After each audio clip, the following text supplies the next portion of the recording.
नमस्कार प्रिय विद्यार्थियों, आपका सब्जेक्ट वर्ब एग्रीमेंट टॉपिक में स्वागत है। दो कक्षाओं में हमने सब्जेक्ट वर्ब एग्रीमेंट के रूल्स के बारे में पढ़ा। आज मैं इसी टॉपिक में बहुत सी अच्छी ट्रिक्स और अच्छे रूल्स के साथ मैं आपके सामने। और जैसे सब्जेक्ट वर्ब एग्रीमेंट हमने पढ़ा है, उसमें हमने देखा कि सूटेबल सब्जेक्ट के साथ सूटेबल वर्ब कौन सी आएगी, और हमने लगभग इसके रूल्स को हमने कवर करने की कोशिश की है। कुछ रूल्स मैं आपके सामने आज प्रोवाइड कर रहा हूँ, और ये आपके लिए, मैं आशा करता हूँ कि ये आपके लिए बहुत ही अच्छा रहने वाला है। तो जुड़िए।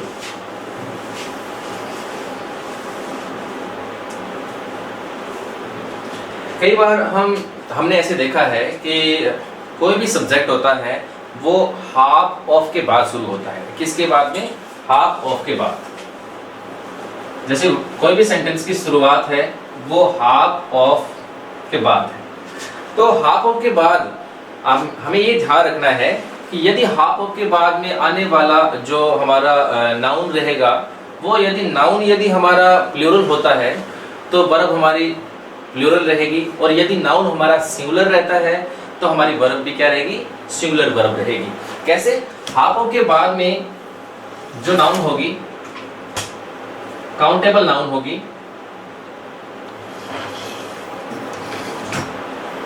और ये काउंटेबल जो नाउन है वो हमेशा हाफ ऑफ के बाद में आपको मिलेगा प्लूरल नाउन मिलेगा। कौन सा नाउन मिलेगा? Plural noun.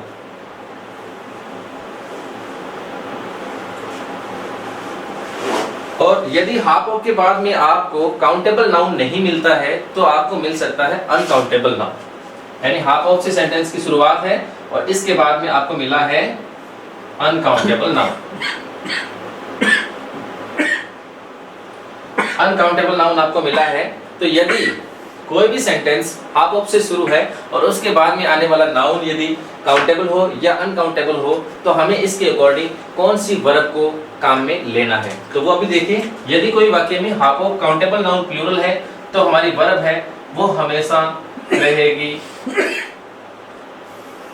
प्लूरल वर्ब रहेगी प्लूरल वर्ब। और यदि हाफ ऑफ के बाद में अनकाउंटेबल नाउन है, और अनकाउंटेबल जो नाउन होगी वो नाउन हमारी होती है सिंगुलर नाउन रहेगी, और इस सिंगुलर नाउन के साथ हमें प्रयोग करना है सिंगुलर ही वर्ब का। किसका करना है? सिंगुलर वर्ब का। और इन दोनों चीजों को हम इसके एग्जाम्पल से बहुत ही अच्छे तरीके से हम इसको समझ सकते हैं। जैसे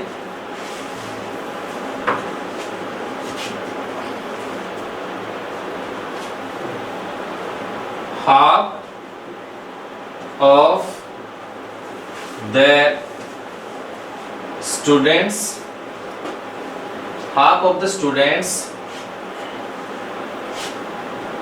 is and are coming।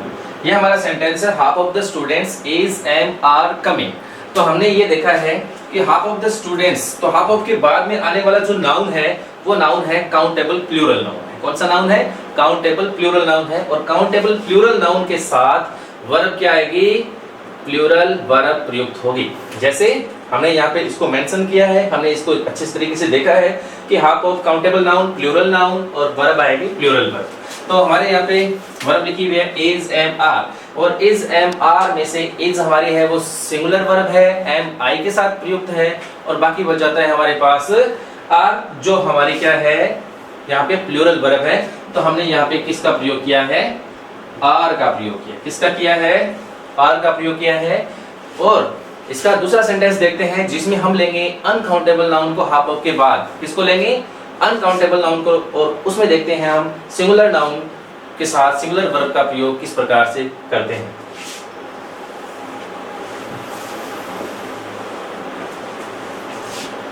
जैसे half of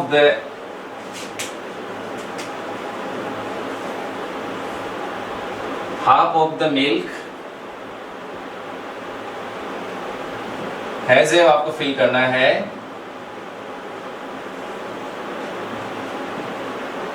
been used। Sentence लिखा है half of the milk blank has been used. तो हम देखते हैं कि सेंटेंस में हाफ ऑफ के बाद में आने वाली नाउन है वो अनकाउंटेबल नाउन है। कौन सी नाउन है? अनकाउंटेबल नाउन है। और यदि हाफ ऑफ के बाद में अनकाउंटेबल नाउन होती है वो नाउन होती है सिंगुलर नाउन। कौन सी नाउन होती है?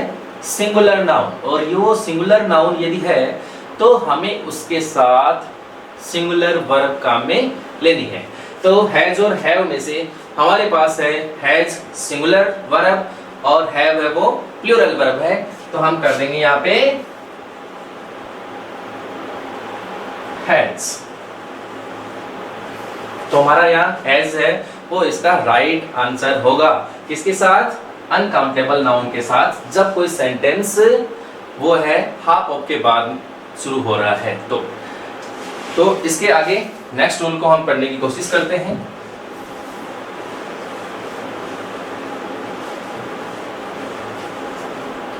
जैसे कई बार हम देखते हैं कई सेंटेंस में जो पहली नाउन है, जो फर्स्ट जो नाउन होगी वो ईच डिटरमिनर्स के साथ शुरू है और जो दूसरी जो नाउन होती है वो एवरी डिटरमिनर्स के साथ ऐड है। जैसे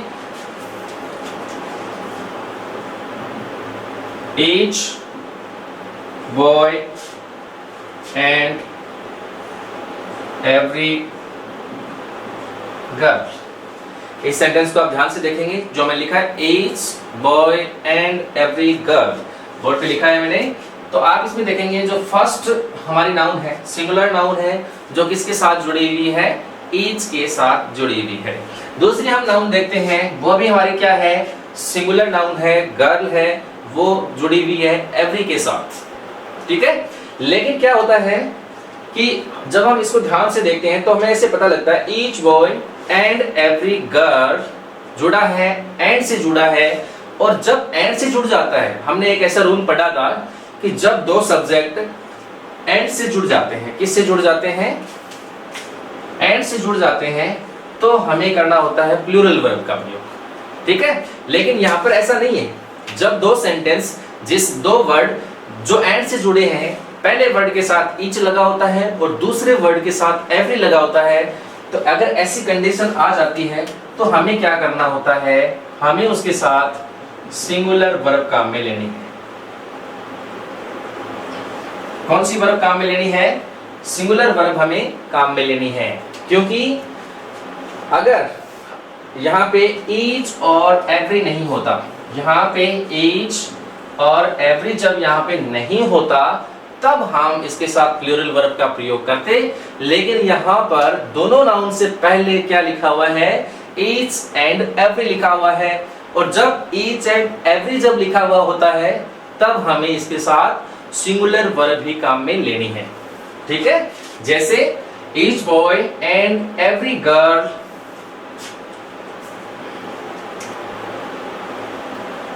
वॉज और वर का प्रयोग करेंगे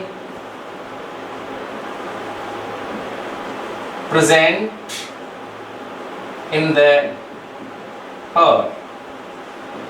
Each boy and every girl blank was were present in their hall। तो हमने देखा है दोनों के साथ was और were यहाँ पे आया हुआ है, तो सिंगुलर वर्ब होगी। तो was हमारी क्या है? सिंगुलर वर्ब है। कौन सी है? सिंगुलर वर्ब हमारे पास क्या है? was है। तो हमने यहाँ पे सिलेक्ट किया इसको और हमने लगाया was। तो was हमारा यहाँ पे राइट आंसर होगा। इसी प्रकार एक सेंटेंस और करते हैं। Each student and every teacher has attended। हमने लिखा है each student and every teacher has attended। तो आप यहाँ पे देखेंगे हमने क्या काम में लिया है? हैज हमने काम में लिया है, क्योंकि जब ईच और एवरी से शुरू होगा तो हमें क्या करना है? सिंगुलर वर्ब काम में लेनी है। क्या लेनी है? Singular verb. और सिंगुलर वर्ब हमारे पास है हैज। नेक्स्ट हम पढ़ते हैं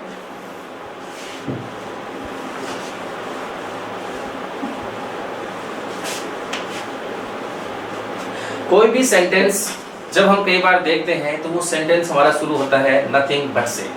किससे शुरू होता है? Nothing but.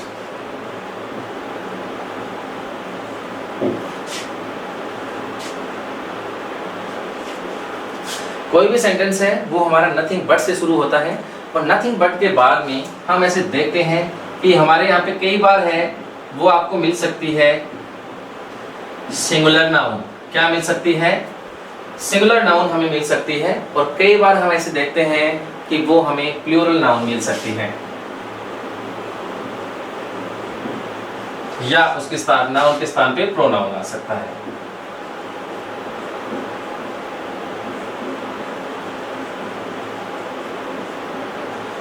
नथिंग बट के बाद जब कोई भी सिंगुलर नाउन या प्रोनाउन हो, या प्लूरल नाउन हो, प्रोनाउन हो, तो हमें वर्ब कौन सी लगानी है?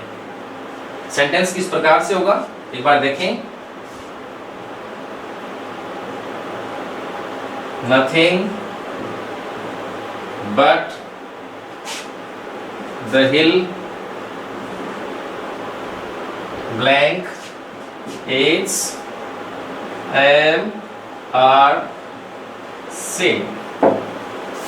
दूसरा एग्जांपल इसके जैसे और लेते हैं जिसमें प्लूरल नाउन होगी, नथिंग बट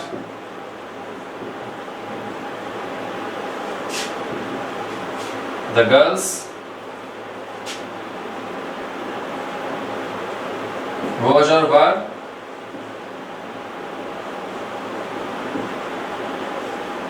dancing। जब हम देखते हैं कि कोई भी सेंटेंस है वो किससे शुरू होता है? नथिंग बट से होता है, और नथिंग बट के बाद हमने लिखा द हिल। क्या लिखा है? द हिल, और दूसरा नथिंग बट के बाद हमारे पास है द गर्ल्स। तो जो हमारे पास पहला लिखा हुआ है द हिल लिखा हुआ है वो हमारी क्या है? एक सिंगुलर नाउन है, और जैसे हमने लिखा है द गर्ल्स लिखा है तो वो हमारी नाउन है, कौन सी नाउन है? प्लूरल नाउन है। ठीक है, तो जब नथिंग बट के बाद में यदि सिंगुलर नाउन आ जाता है तो हमें कौन सी वर्ब काम में लेनी है, या उसके बाद में यदि प्लूरल सब्जेक्ट जब आ जाता है तो हमें कौन सी वर्ब काम में लेनी है। ठीक है, ये अभी देखना हमारे लिए बहुत ही जरूरी है।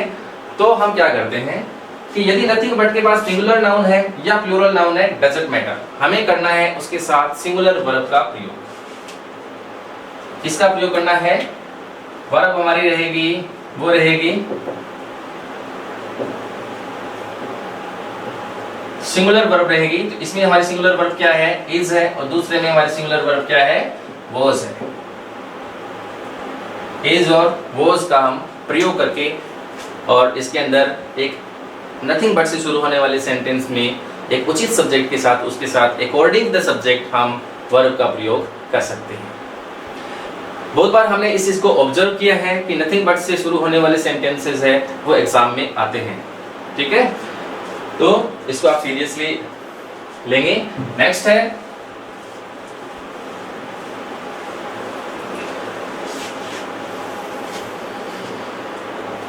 कई बार हम देखते हैं कि सिंगुलर नाउन के साथ एंड से जुड़ा है लेकिन नो है आ रहा है।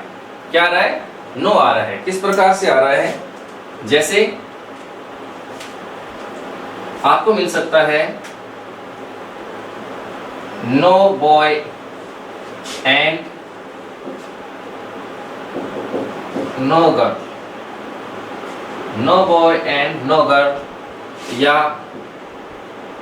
No man and no women. एक चीज मैं आपके सामने क्लियर करना चाहता हूं, जो अभी जिन विद्यार्थियों ने अभी तैयारी शुरू की है, जो बेसिक पैटर्न से इंग्लिश को अटेंड करना चाहते हैं, तो वो देखें कि मैं आपको बताऊं हमेशा नो है वो आपको मिलेगा सिंगुलर नाउन के साथ ही मिलेगा। नो का प्रयोग ऐसे नहीं होगा कि नो का प्रयोग प्लूरल नाउन के साथ होगा, जैसे नो बॉयज ऐसा नहीं होगा, नो बॉय। ठीक है, तो नो के साथ सिंगुलर नाउन है, नो के साथ सिंगुलर नाउन है, नो के साथ सिंगुलर नाउन है, और नो के साथ सिंगुलर नाउन है। तो नो के साथ हमेशा क्या है? सिंगुलर नाउन है। लेकिन हमें इसको पढ़ना जरूरी इसीलिए है क्योंकि यहाँ पे एक कंजक्शन आ रहा है। वो कंजक्शन क्या आ रहा है? एंड कंजक्शन आ रहा है। क्या आ रहा है? एंड कंजक्शन आ रहा है। तो एंड कंजक्शन आने के बाद क्या हो जाता है कि जब कोई एंड कंजक्शन आ जाता है तो फिर हमारे वही जो रूल है वो दिमाग में आ जाता है कि एंड से जुड़ने के बाद वर्ब है वो प्लूरल आती है। ठीक है, वर्ब है वो क्या आती है, प्लूरल आती है। लेकिन ऐसा नहीं होता है।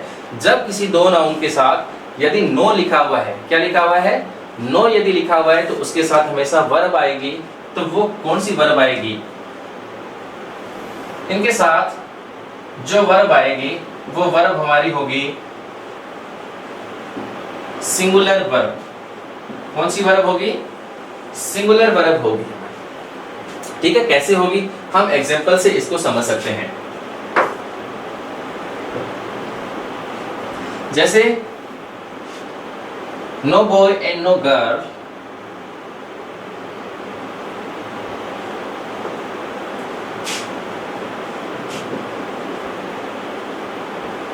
is am are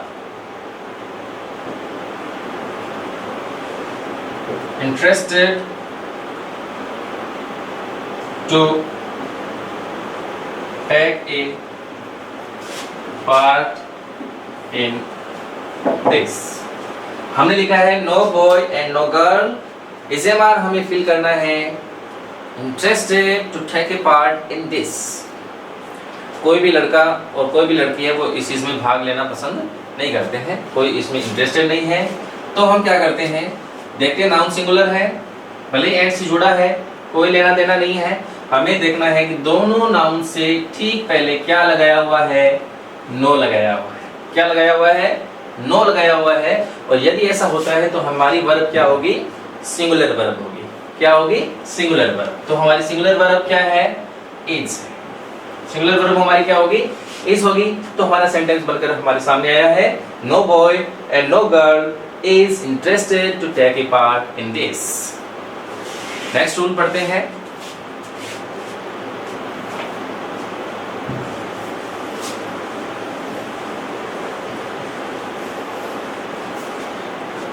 ये रूल है वो बहुत ही इंटरेस्टिंग है और बहुत ही इस नॉलेज से हमारा नॉलेज है वो इंक्रीज होगा। हम दो ऐसे वर्ड्स हैं, उन वर्ड्स को हम बहुत बार देखते हैं, लेकिन कई बार हम क्या कर देते हैं, जल्दबाजी में या किसी चीज़ में हम उसके ऊपर ध्यान नहीं देते हैं। लेकिन अब देखते हैं कि वो दो ऐसे कौन से वर्ड्स हैं और उस वर्ड से हम क्या कर सकते हैं जो हमारे किस प्रकार से बेनिफिशियल रहेंगे सब्जेक्ट वर्ब एग्रीमेंट में। जैसे एक वर्ड है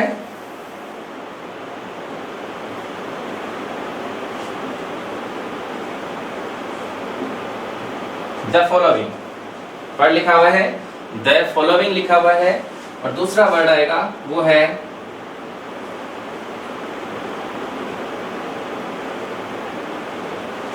द अंडरसाइंड। द फॉलोइंग और द अंडरसाइंड दोनों वर्ड्स के बारे में एक बार हम बेसिक जानकारी प्राप्त करते हैं। पहला लिखा हुआ है द फॉलोइंग। जहां भी एक इससे पहले मैं एक चीज और आपको बताना चाहता हूं कि दोनों के साथ मैंने लगाया है द आर्टिकल यूज किया है। तो आर्टिकल नॉलेज के हिसाब से मैं आपको बता देता हूं, यदि आपको फॉलोइंग और ये अंडरसाइंड वर्ड मिलता है तो किसी भी सेंटेंस में आपको उसके साथ द आर्टिकल का प्रयोग मिलेगा। ठीक है, तो यदि ऐसे होता है कि कहीं आप भी देखते हैं द फॉलोइंग, बहुत बारी आपने देखा भी है, आपने गौर भी किया इसके बारे में कि द फॉलोइंग द अंडरसाइंड वर्ड है वो आपको मिलते हैं। तो यदि ऐसा होता है तो द फॉलोइंग का जो हमारा मीनिंग है, द फॉलोइंग कहाँ पे यूज्ड होता है और जो द फॉलोइंग है वो हमें कहाँ मिल सकता है। द फॉलोइंग का मतलब होता है निम्नलिखित। जहाँ भी आपको द फॉलोइंग लिखा हुआ मिलेगा तो वहाँ लिखा हुआ मिलेगा, उससे ठीक पहले नीचे आपको ठीक नीचे है वो बहुत सारी चीजें आपको लिखी हुई आएगी। वो उस नोट के अंदर वो आपको ऐसा समझाने का प्रयास कर रहा है कि द फॉलोइंग यानी जो निम्नलिखित जो चीजें हैं उसके ऊपर उसके नीचे आप इसको गौर करना है आपको। ठीक है, उसी प्रकार अगला जो वर्ड है वो है द अंडरसाइंड। साइन से हम सब जानते हैं, जैसे हम करते हैं साइन करते हैं, साइन की फुल फॉर्म है सिग्नेचर, और इसी से साइन से बना है साइन। वर्ड के हिसाब से साइन बन गया, अंडर का मतलब हो जाता है नीचे, तो हमारा हो गया अंडरसाइन। तो द अंडरसाइन का मतलब होता है कि कोई भी चीज लेटर है या कोई एप्लीकेशन है या कोई ऐसा कोई बिल है या ऐसी कोई चीज है जिसके नीचे किसी ने क्या किया, अपने साइन किए हो, तो इसको हम बोल सकते हैं निम्न हस्ताक्षरकर्ता या अधो हस्ताक्षरकर्ता, हम इसको कह सकते हैं द अंडरसाइन।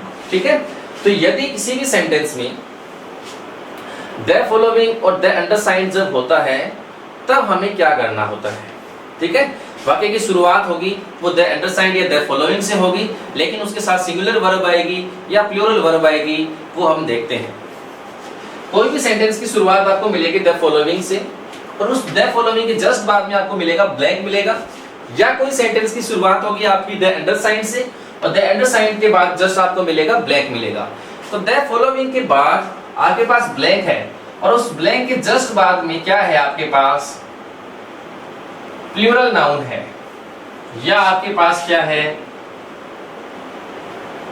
सिंगुलर नाउन है। ऐसे ही आपको द अंडरसाइंड में भी मिल सकता है, द अंडरसाइंड लिखा हुआ है उसके बाद में चाहिए आपके पास क्या है प्लूरल नाउन है, या आपके पास क्या है सिंगुलर नाउन है, ठीक है। जैसे the following blank is am are new items in the market। लिखा हुआ है the following blank is MR new items in the market लिखा हुआ है।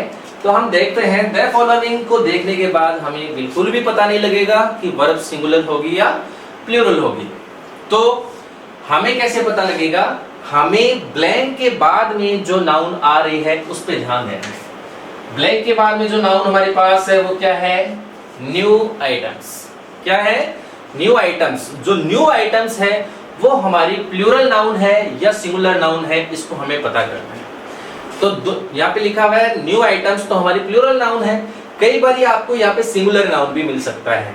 तो हमें क्या करना है कि उस ब्लैंक के बाद की जो नाउन है उस नाउन को देखना है कि इस नाउन ये जो नाउन है वो सिंगुलर है या प्लूरल नाउन है। ओके, तो यदि ये हमारी नाउन प्लूरल होती है, क्या होती है प्लूरल होती है, तो वर्ब भी हमारी क्या रहेगी प्लूरल रहेगी। और यदि ये नाउन हमारी सिंगुलर रहती है, यदि ये नाउन हमारी क्या रहती है सिंगुलर रहती है, तो हमारी वर्ब है वो क्या होगी सिंगुलर होगी।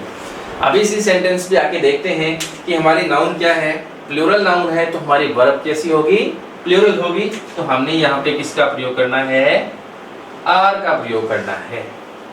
इसी हिसाब से अब हम एग्जाम्पल लेते हैं द फॉलोइंग का एग्जाम्पल लेते हैं। द फॉलोइंग के बाद द अंडरसाइंड का एग्जाम्पल लेते हैं। द अंडरसाइंड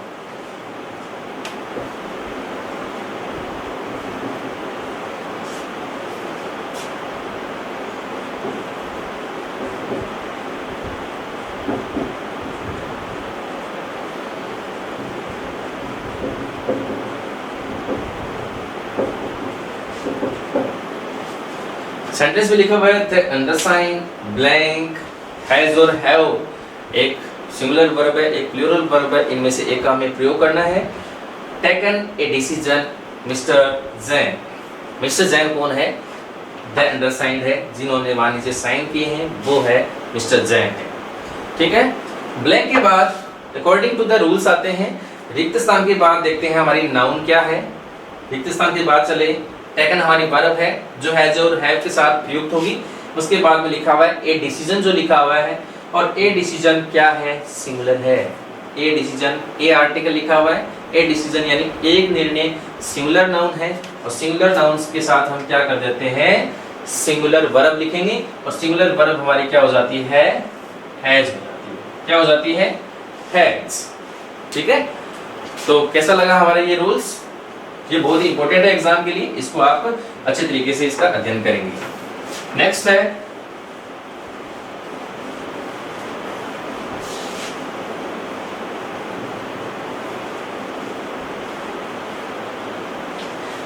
कई बार क्या होता है कुछ नाउन्स होती है, उस नाउन को उस नाउन का जो अमाउंट है या उसकी जो क्वांटिटी है, उस क्वांटिटी को क्या एक यूनिट की तरह व्यक्त करना होता है। यानी जब हम उस नाउन्स को देखते हैं तो वो नाउन हमें ऐसे प्लूरल सी लगती है, लेकिन क्या होता है कि उस नाउन का जब हम उसको नाउन को यूज करते हैं तब ऐसे लगता है कि ये नाउन है वो पर्टिकुलरली किसी चीज के लिए क्या है एक यूनिट है, ठीक है। अगर कोई भी नाउन है वो नाउन का अमाउंट या उसकी क्वांटिटी है वो एक यूनिट की तरह व्यक्त किया जाता है, तब हमें उसके साथ क्या वर्ब काम में लेनी है देखना है।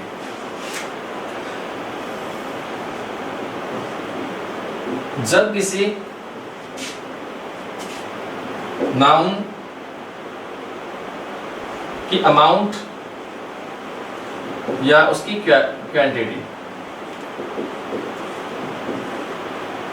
अमाउंट या उसकी जो क्वांटिटी है, नाउन की अमाउंट और क्वांटिटी है, उस क्वांटिटी को एक यूनिट की तरह यूज करना,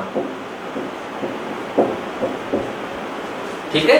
उस नाउन को एक यूनिट की तरह काम में लेना है, उस नाउन की जो क्वांटिटी और अमाउंट को है, तब हमें उसके साथ वर्ब काम में लेनी है, वो है सिंगुलर वर्ब। कौन सी वर्ब काम में लेनी है? सिंगुलर वर्ब हमें काम में लेनी है। किस प्रकार लेनी है? कौन सी नाउन ऐसी होती है जो अमाउंट और क्वांटिटी आएगी उसके अंदर, वो देख लेते हैं। जैसे 5 किलोमीटर्स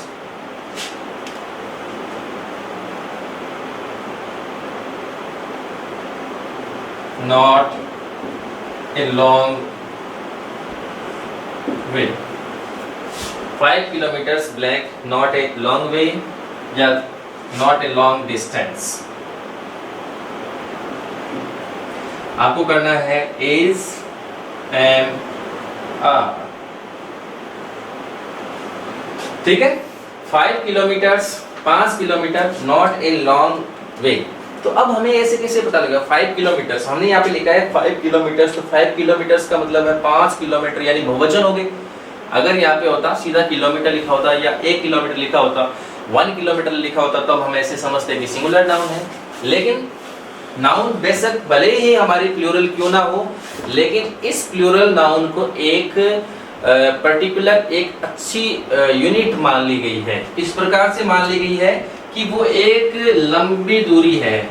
यहाँ पे ए लॉन्ग डिस्टेंस यहाँ पे डिस्क्राइब किया गया है। आर्टिकल यूज्ड है एक, किसी भी प्लूरल नाउन की यूनिट को एक मान लिया गया है, तब उसके साथ सिंगुलर वर्ब आएगी। सिंगुलर वर्ब जैसे 5 kilometres is not a long distance. यहाँ पे भूल से हमें 5 किलोमीटर्स प्लूरल देकर हमें आर का प्रयोग नहीं करना है, ठीक है, क्योंकि यह एक यूनिट की तरह यहाँ पे एक्सप्रेस किया गया है। तो हमें इसको ध्यान में रखते हुए इसके साथ सिंगुलर वर्ब भी काम में लेनी है। दूसरा इसका एग्जांपल और है, जैसे 100 rupees a good amount for you. 100 rupees blank a good amount for you, ठीक है। यहाँ पे लिखा हुआ है ए गुड अमाउंट, एक अच्छी राशि है, फॉर यू, आपके लिए। तो उसके लिए एक यूनिट ले लिया है कि 100 रुपए है, वो एक यूनिट है और वो किसी पर्टिकुलर के लिए क्या है, एक गुड अमाउंट है। तो यहाँ आ गया एक गुड अमाउंट है, तो हमें यहाँ पे सिंगुलर वर्ब काम में लेते हुए हमें क्या करना है, इज का प्रयोग करना है। कहीं ऐसा नहीं करेंगे क्योंकि जब हम ऐसे सोच सकते हैं कि 1 रुपया होता, 1 रुपया होता, तो हम इस कर सकते थे। 100 रुपीज की बात आती है तो प्लूरल है, ऐसा नहीं होता है। जब किसी भी नाउन की अमाउंट और क्वांटिटी को एक यूनिट की तरह एक्सप्रेस किया जाता है तो उसके साथ हमेशा सिंगुलर वर्ब ही काम में लेनी होती है। तो हमने दोनों ही सेंटेंसेस के अंदर क्या किया है, इज और इज काम में लिया है, ठीक है। नेक्स्ट हमारा है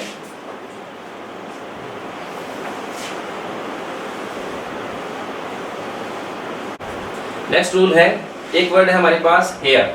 कौन सा वर्ड है? हेयर।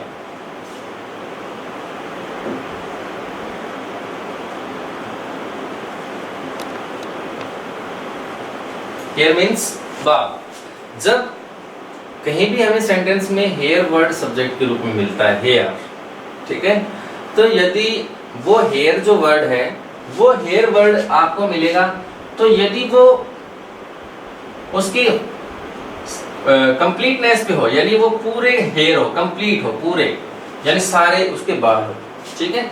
यानी हम किसी भी हेयर के बारे में जिक्र करेंगे तो his hair, my hair, your hair, ऐसे करेंगे, ठीक है। तो यदि हेयर आपको मिलता है तो उसके साथ आपकी जो वर्ब होगी वो होगी सिंगुलर। कौन सी वर्ब होगी? सिंगुलर वर्ब होगी आपकी। सिंगुलर वर्ब कैसे होगी?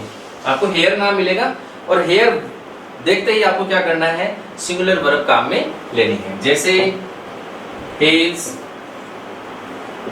हेयर, इज एम आर आपको क्या करना है, फिल करना है black. His hair is am are black, ठीक है। तो हिज हेयर, हेयर आ गया है, वर्ब हमारी क्या रहेगी, सिंगुलर रहेगी, तो हो जाएगा हिज हेयर इज ब्लैक। बहुत ही इजी सा है, लेकिन इजी है, लेकिन इसके साथ सबसे इंपॉर्टेंट चीज क्या है वो हमें जाननी जरूरी है, वो नोट लगा के आपको ये याद रखना है माइंड के अंदर। वो ये है कि यदि जब हेयर्स की काउंटिंग हो जाती है, हेयर्स की काउंटिंग हो, जैसे 1 हेयर, 2 हेयर, 5, 3, 4, 6, 9, 10 जो भी है, ऐसी अगर काउंटिंग की जब बात होती है तब हमें क्या करना होता है, ठीक है। जैसे 5 हेयर्स काउंट किया है, अगर हम सुकून बालों को लेते हैं, हेयर सीधे लिखते हैं तो कोई दिक्कत नहीं है, सिंगुलर वर्ब आएगी। लेकिन कई बार क्या होता है, उसको हमने काउंट किया है तो ये नाउन हमें यहाँ पे एस लगा दिया हमने, 5 हेयर्स। ऐसी जब बात होती है, जब हमें हेयर्स को क्या करना होता है, क्या करना होता है, काउंट करना होता है, तब हमें क्या करना है, उसके साथ प्लूरल वर्ब काम में लेना। दोनों में डिफरेंस क्लियर हो गया है। यदि उसको हेयर को काउंट किया जाता है तो प्लूरल वर्ब है, और काउंट जब नहीं किया जाता है तो उसके साथ वर्ब आएगी, वो होगी सिंगुलर वर्ब होगी। जैसे इसका एग्जांपल देखते हैं, 5 hairs of the horse are, plural verb हमने काम में ली है needed by him। 5 hairs of the horse are needed by him, तो हमने यहाँ पे लिखा है are, यानी हमारी वर्ब क्या है, प्लूरल वर्ब है। और प्लूरल वर्ब तब होगी जब हम हेयर्स को क्या करेंगे, काउंट करेंगे। क्या करेंगे, काउंट करेंगे। और जब हमें काउंट नहीं करना है तो कोई प्रॉब्लम नहीं है, हम सिंगुलर वर्ब काम में ले लेते हैं। अगला रूल पढ़ते हैं,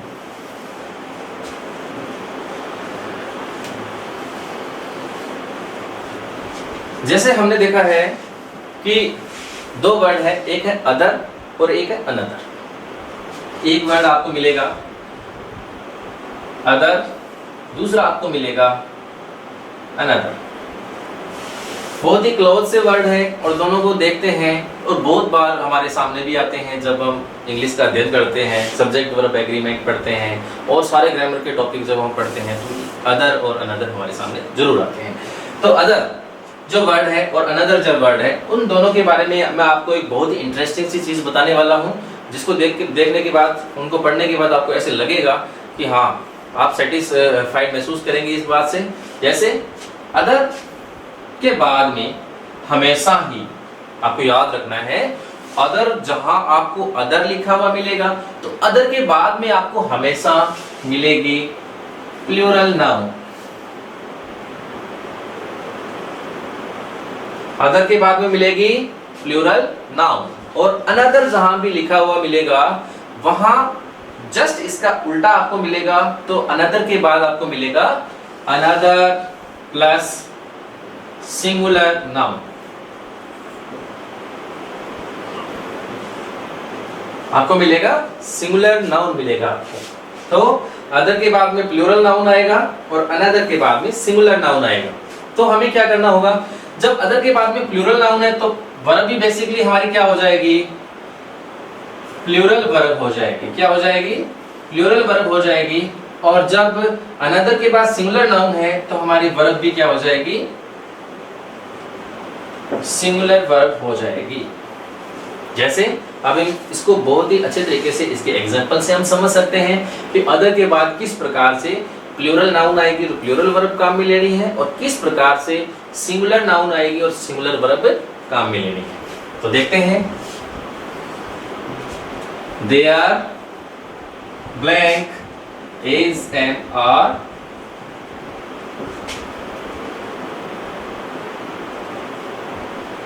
so many other hotels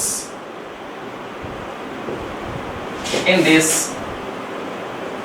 town। हमने लिखा है there blank is am are, आपको भरना है so many other hotels in this town।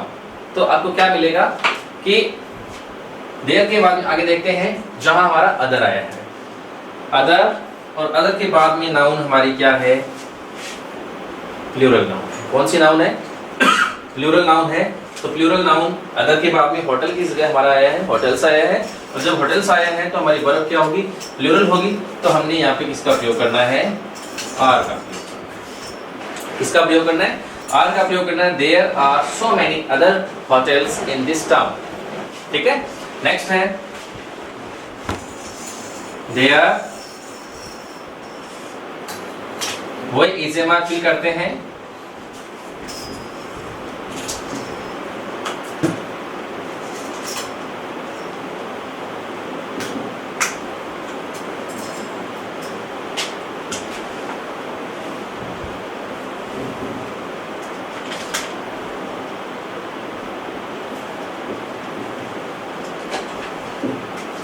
There is another restaurant near the college। तो हमने लिखा another, और another के बाद में रेस्टोरेंट लिखा है।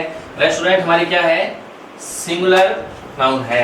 तो another के बाद में नाउन कैसी आएगी, सिंगुलर आएगी, और जब नाउन सिंगुलर है तो वर्ब भी हमारी क्या हो जाएगी, सिंगुलर हो जाएगी। तो हमने काम में लेना है is।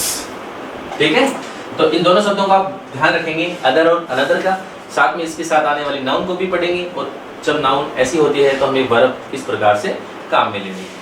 नेक्स्ट है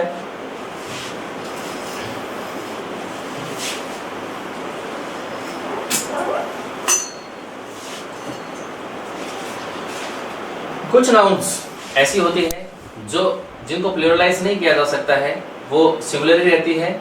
जैसे पावर है,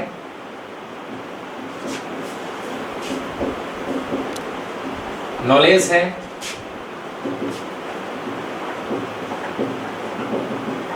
इंफॉर्मेशन है, बिहेवियर है, इक्विपमेंट है,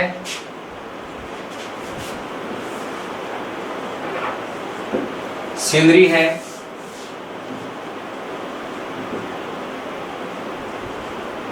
वेदर है,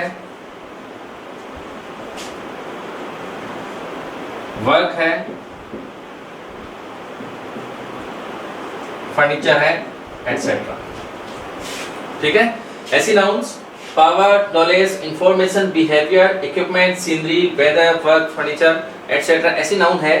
इन नाउन के साथ, ये नाउन आपको सब्जेक्ट के रूप में मिलेगी, लेकिन इन नाउन के साथ हमेशा ही सिंगुलर वर्ब काम में लेनी है।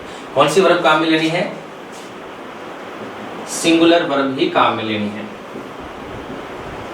इसमें से कुछ नाउन्स ऐसी है जिनको देखने के बाद आपको ऐसे लगेगा कि ये प्लूरल हो सकती है, लेकिन ऐसा प्लूरल नहीं है, क्योंकि जो एब्स्ट्रैक्ट जो नाउन होती है, एब्स्ट्रैक्ट नाउन को मोस्टली उसको प्लूरलाइज नहीं किया जा सकता है। ठीक है, जैसे नॉलेज है तो नॉलेज ही मिलेगा आपको, नॉलेज के स्थान पे कभी भी नॉलेजेस नहीं होगा। तो पावर है तो पावर्स नहीं होगा, बिहेवियर्स ऐसे नहीं होगा। तो ये हमेशा क्या रहेगी, सिंगुलर ही रहती है, और इनके साथ वर्ब भी क्या आती है, सिंगुलर ही आती है। जैसे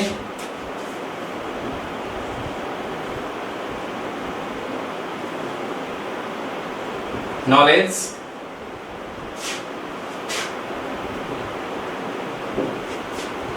नॉलेज आ गया है, ब्लैंक पावर, एजेमआर का प्रयोग करेंगे, बहुत ही इजी है क्योंकि सबके साथ सिंगुलर वर्ब प्रयोग में लेनी है। Knowledge is power. ठीक है, दूसरा एग्जांपल लेते हैं, वो है वर्क, एजेमआर फिल करना है, वर्शिप, वर्क इज वर्शिप, ऐसे कर लेंगे। जैसे तीसरा एग्जांपल एक और देख लेते हैं, वेदर इज प्लीजेंट। सबके साथ यहाँ पे हमने इज का प्रयोग किया है, यानी सिंगुलर वर्ब का प्रयोग किया है, क्योंकि जो नाउन्स है इनके साथ हमेशा जो पर्टिकुलर जो नाउन्स यहाँ पे लिखी गई है इनके साथ हमेशा सिंगुलर वर्ब ही काम में आती है। कहीं ऐसा नहीं करते कि हम भूल से इनको प्लूरल मान ले और इनके साथ प्लूरल वर्ब काम में ले लेते हैं, तो हमारा क्या हो जाएगा, गलत हो जाएगा। इस चीज़ से हमें बचना है और इसको सही करने का प्रयास करना है। तो ये सभी नाउन्स है, इसको हम अपने माइंड में सेट रखेंगे। Next,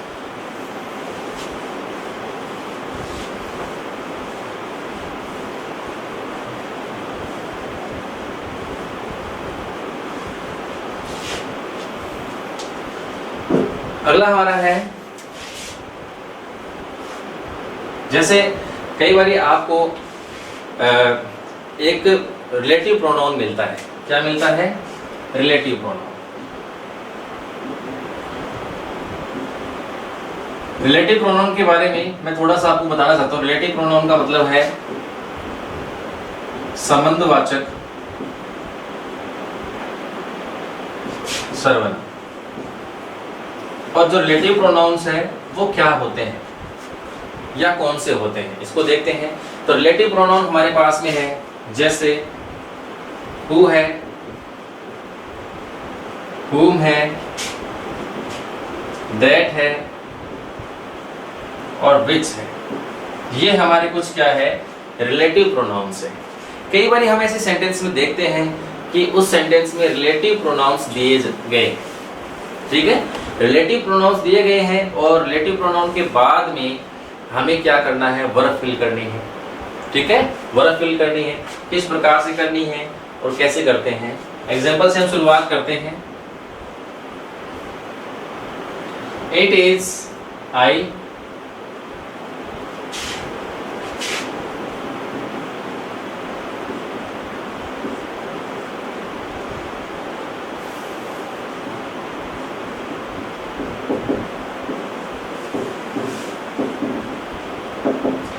It is I who blank responsible for this।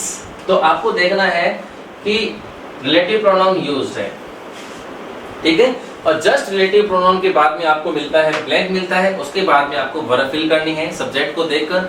तो वो सब्जेक्ट क्या होता है, तो इस सब्जेक्ट के बारे में हम देखते हैं कि जहां भी आपको सेंटेंस में रिलेटिव प्रोनाउन मिल जाता है, हमने यहाँ से शुरुआत की पढ़ने को लेकर इट इज आई हु, तो हमें रिलेटिव प्रोनाउन मिल गया है हु, हमारा रिलेटिव प्रोनाउन है हु।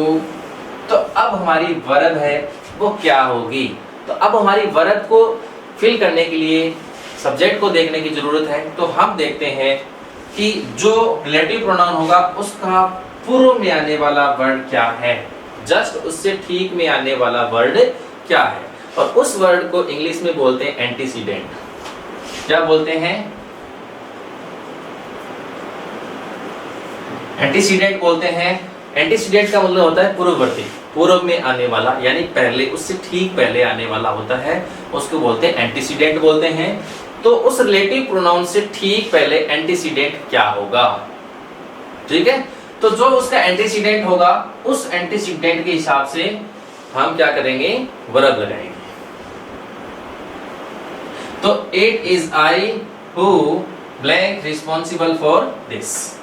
तो इट इज आई, तो हम देखते हैं इट इज आई है, तो आई के लिए इज एम आर में से क्या होगा, तो it is I who am responsible for this. लेकिन हु के साथ हमें बताया जा रहा है कि ये सिंगुलर है, तो हम इसके साथ क्या कर देंगे, इज का प्रयोग कर देंगे। इसका प्रयोग कर देंगे, इज का प्रयोग कर दिया है, यहाँ पे इज का प्रयोग किया है। लेकिन हमने देखा एंटीसीडेंट हमारा क्या है, आई है, तो इज हमने देखा हु के हिसाब से, लेकिन नहीं होगा, एंटीसीडेंट के हिसाब से हमने करना है, एम का प्रयोग करना है। तो हमने पढ़े हैं सब्जेक्ट वर्ब एग्रीमेंट पढ़े हैं। तो मुझे आपसे यही आशा है कि आपने इससे में बहुत अच्छा सीखा है, और बाकी जो इसके रूल्स हैं वो हम अगली क्लास में इसका अध्ययन करेंगे। थोड़े रूल बचे हैं, इनको आप अच्छे तरीके से तैयार करना है, और ये सारे के सारे आपके प्रत्येक कंपटीशन एग्जाम के लिए बहुत ही महत्वपूर्ण साबित होने वाले हैं। कोई भी क्वेश्चन ऐसा नहीं होगा जो आपको इन रूल से आप इनको सॉल्व नहीं कर सकते हैं, ठीक है। तो आप इसको बहुत ही सीरियस तरीके से इसका पढ़ने का प्रयास करेंगे। धन्यवाद।